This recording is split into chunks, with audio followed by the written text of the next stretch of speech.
No days off for real, nigga chasing that bad, but we got a Ford F-150 and we're replacing the motor. We'll keep y'all updated.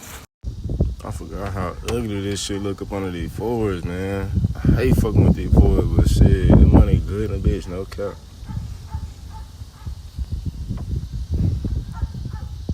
Alright, so now I took the breather off, the other access part of the breather. I took the top radiator hose off. Now I'm taking the fan off. I broke it loose, and as you can see, it's spinning, so I gotta take that off to take the fan guard. And voila, it's gone. So I got the fan off, and I got the fan guard off. As I said, you can see everything else now. Everything will be a whole lot easier because you got room. I don't know if I'm gonna take the radiator off just yet, but I'm gonna record the little line so I can see. I ain't be going to. Cause these little motherfuckers here will throw your ass smooth off. So with this one, I'm making progress for sure. Got the throttle body off. Now I can get the intake off and I can see a lot of more shit.